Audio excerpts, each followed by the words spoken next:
Welcome back, Ram fans. This is Rams Up, your favorite LA Rams podcast. We are a member of the Fans First Sports Network. You can also follow us on YouTube. Our channel is at LA Rams Up. We have video content there as well as our podcasts. I will be joined often by my football gurus, Ian and Paul. Hey, we're not Rams insiders. We're just fans who love talking about the NFL and our LA Rams. Let's get to it. Welcome back, Ram fans. Episode 482 of Rams Up. Let's kick this off by talking about a player who wore number 82. In 1985 and 1986, the Rams had a wide receiver by the name of Bobby Duckworth.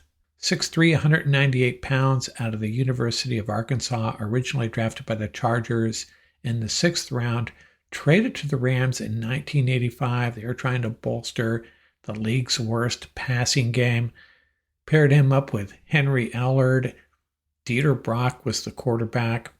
Played 21 games for the Rams, 12 starts, 34 catches for 563 yards and 4 TDs. Played in that NFC Championship game against the Bears. Rams got shut out in that game. Duckworth had 1 catch for 8 yards. Some interesting facts about Bobby Duckworth. Now, after his career, there was a disturbing event. I'm not going to talk about it here. You can Google that if you want. But he had a very interesting incident while with the Rams. Duckworth never moved to LA. He maintained a home in Carlsbad, California, North County, San Diego, would commute to LA, stayed at a Quality Inn during the week. That all worked fine until Thanksgiving weekend of that 1985 season. Duckworth apparently didn't take into account the traffic he might have to deal with trying to get to LA to catch the Rams' flight to New Orleans, missed the flight, and then goes radio silent. Rams do not hear from him. Doesn't show up at the game, and the Rams get hammered 29-3 in one of Dieter Brock's worst performances. Never called the Rams, never told them what was going on. The Rams sent someone to the Quality Inn to check on him. He was not there, apparently made an effort to find another flight, drove back to San Diego, and then just disappeared. I guess you could call that a turning point in his football career. Number 82, Bobby Duckworth. What else I have for you this episode? Well, I'm calling it my Ram Ruminations, just a bunch of random thoughts regarding the Rams. Warren Sharp of Sharp Football always comes up with some stats that you just won't find anywhere else. Teams with offensive plays that gained 30-plus yards last year. The 49ers had the most with 36. Green Bay second with 33. And third, the Dolphins and the Rams tied with 32. 32 plays that gained 30-plus yards last year. And what do all 4 of them have in common? They all reached the playoffs. The highest number for a team that did not reach the playoffs, well, that was next up, the Colts with 30, followed by the Ravens with 28, another playoff team. And down there at the bottom, wow, what a contrast, the Carolina Panthers, just 12 plays of 30-plus yards. Rams with 32. I wonder how many of them belong to Puka. Another guy that shares some pretty good content. I got to get him on this show. He's so good. AJ Schulte writes a lot about the Rams, and he is saying Tyler Davis could be one of the most important players on this Rams defense because the Rams do have a concern about that guy that can play on the interior. In the past, the Rams have had guys like Greg Gaines, Sebastian Joseph Day, and Ashawn Robinson, as Schulte put it, controlling rushing lanes. And that's what Bobby Brown's being asked to do last year of his contract. Bring on Tyler Davis, though. What did Lance Zierlein say about Tyler Davis coming out in the draft? A fire plug nose tackle with a compact frame. But he also noted he has physical limitations that will make him less attractive earlier in the draft. But Zierlein had him slated going in the 5th round. Rams got him in the 6th round, so that's a pretty good value there. If he can step up and rotate in, help out Bobby Brown, and maybe be the guy next year if Bobby Brown moves on, that would be a big deal for the Rams. A guy they grabbed in the 6th round that can come in and help this defense. Play that role in the middle that will allow guys like Kobe Turner, Byron Young, and Jared Verse and Michael Hoyt to go get the quarterback. And a little bit of Braden Fisk too, of course. Tyler Davis. Hopefully he will develop quickly into a contributor along this defensive line. Hey, remember a few weeks ago, Paul Walia projected the LSU tackle Emory Jones going to the Rams would be an ideal fit for this offense. Well, that idea is apparently spreading. Tankathon had the Rams selecting Emory Jones in their mock draft. The question is, can he flip to the left side? He's playing the right side for LSU. Can he project to that left side? Because I think that's where the Rams would need him.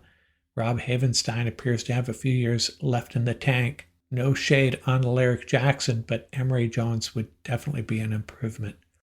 And did you hear about Jordan Addison, the former USC wide receiver, now with the Vikings? Last year, he was cited for speeding.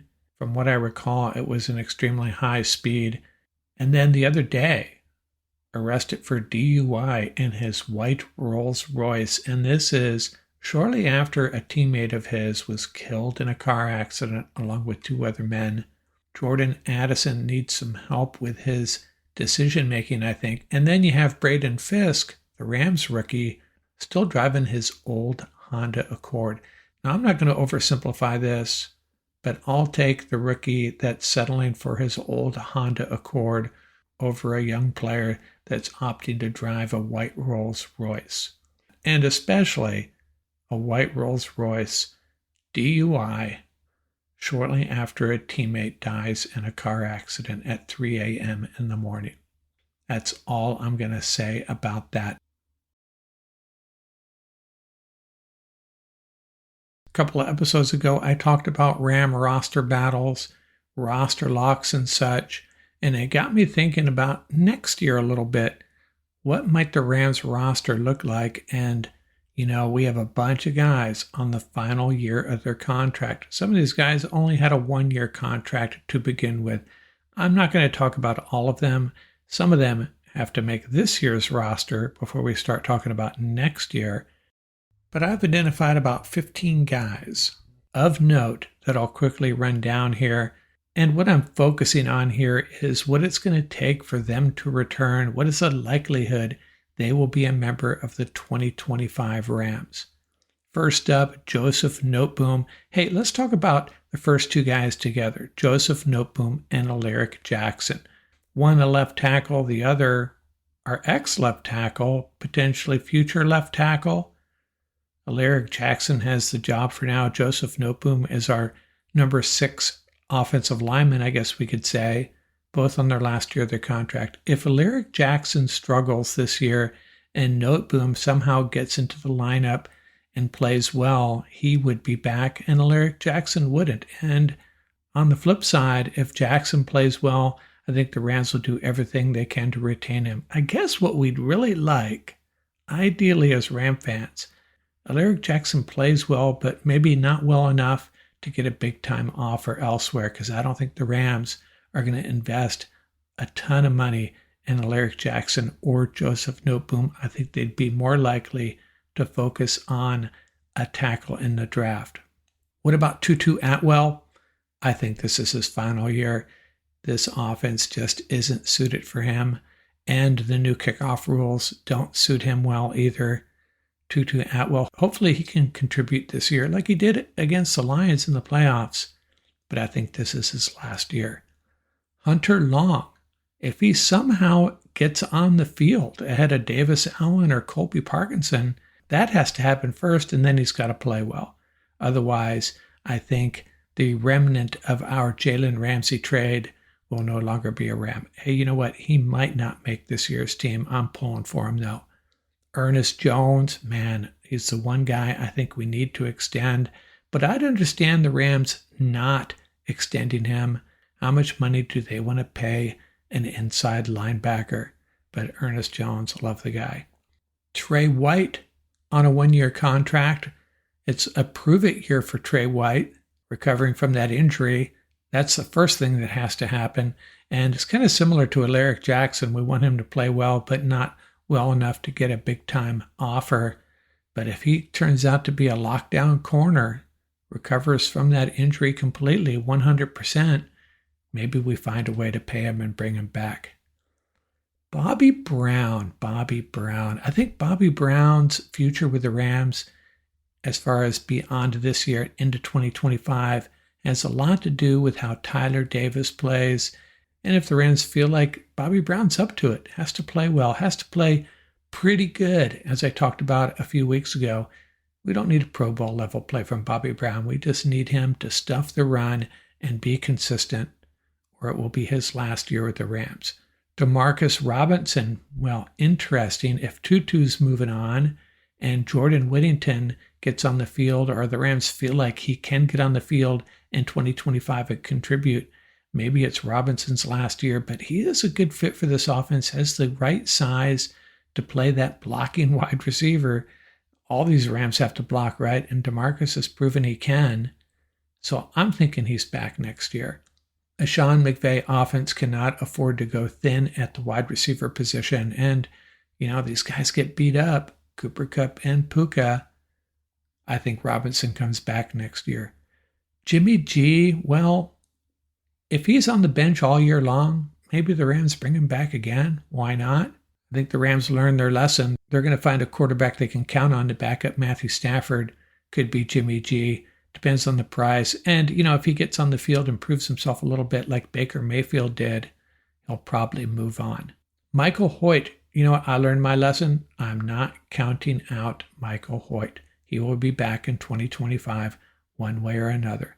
Christian Roseboom, it depends on his price. It really does. If he's willing to come back at a veteran's minimum type contract, he loves living in SoCal and playing for the Rams, he will be back. Maybe he chooses to go elsewhere for a few more dollars. Kind of in Roseboom's corner. If he wants to come back, I think the Rams will bring him back, but only at their price. John Johnson, again, we'll be talking about him. Will he come back another year? I'm betting against it. Boston Scott signed on a 1-year contract. If he turns out to be the dynamic kick returner that they're hoping for, he will definitely be back. If not, I don't think they're going to invest a bunch of money in what appears to be a third string running back at best and a return specialist. There's some other guys that kind of fall into that same category as Roseboom. If they're willing to come back at the right price, they will be back.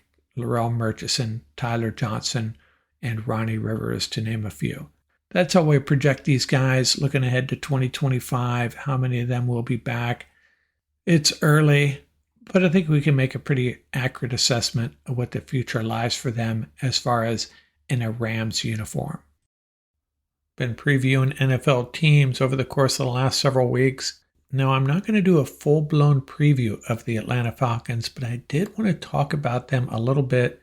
They are a team that's getting a lot of love, and I'm going to give you my opinion on how people feel about the Falcons at the end here. So 2 big changes: new coach, new quarterback. Arthur Smith, Desmond Ridder out, Raheem Morris, and Kirk Cousins in. And those are both big-time positives for the Atlanta Falcons. They also added wide receiver Darnell Mooney. Remember, he had a little dust-up with Jalen Ramsey a couple years back. But they've lost Cordell Patterson, kind of a multi-purpose offensive weapon. And one thing he could do is return kicks. And with the new rules, might have been wise for them to try to keep Patterson. But they have improved their passing game, bringing in Moody and also trading for Rondell Moore. They sent Ridder to the Cardinals for Moore, so they're starting receivers now: Drake London, Darnell Mooney, and Rondell Moore. A lot of potential, but certainly not a sure thing among them. And of course, they have Kyle Pitts, the tight end, who has pretty much underachieved so far, but could finally arrive perhaps this year with Kirk Cousins throwing the ball back there, and one of the best, perhaps the best young running back in the league, Bijan Robinson. Now, as far as their draft, their grade was really hurt by the fact that they drafted Michael Penix in the first round. That may pay off eventually. After that, they took 4 defensive players in a row, including Rook Orhorhoro and Braylon Trice, the edge rusher out of Washington. But the real reason I think the Falcons are getting love, aside from the additions on offense, and the arrival of Raheem Morris is their schedule. The easiest schedule in the league on paper. I mean, within their division alone, they get the Panthers, Saints, and Bucks twice. That's not exactly a gauntlet. And they get the AFC West. Sure, that means the Chiefs and the Chargers, who could be improving, but they also get the Raiders and Broncos. The NFC East, yeah, they get the Eagles and Cowboys, but they also get the Giants and the Commanders. Plus their other 3 games, the Seahawks, Vikings, and Steelers. Pretty nice draw for them, I think. Vikings and Seahawks, they could both struggle this year. One thing the Falcons really haven't addressed, even though they drafted 4 defensive players after taking Penix, is that pass rush. They were 22nd in the NFL last season, 42 sacks, but their top 2 guys as far as sack totals, both gone, Calais Campbell and Bud Dupree. So where are they going to generate a pass rush? Raheem Morris will have to figure that out. So their over-under is 9.5, and when you look at their schedule and the improvements they've made, makes sense. Yeah, they could very easily get to 10 wins, and I think they will. I'm predicting 10-7. But I don't think they're really a 10-7 team. I guess what I'm saying is you can have a better record than a team with a tougher schedule. Doesn't mean you're the better team. Falcons are destined for the playoffs, I think, but at this point, it's got to be 1 and out would be my prediction. Probably going to have a hard time securing home field in the playoffs. But baby steps for the Atlanta Falcons. If they win that division, maybe even get to 11-6, that's a big win for this franchise. Step forward for Raheem Morris and the Atlanta Falcons, but don't expect a Super Bowl run this year.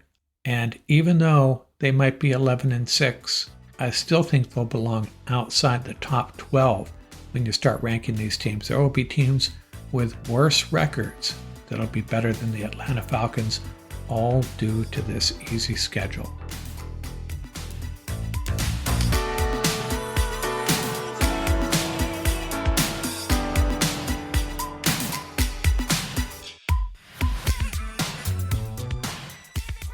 That's going to do it for this episode. Remember, you can reach us at ramsuppodcast@gmail.com. And don't forget about our YouTube channel. Our handle is at laramsup.com. Till next time, keep the horns up, stay safe, and have fun out there.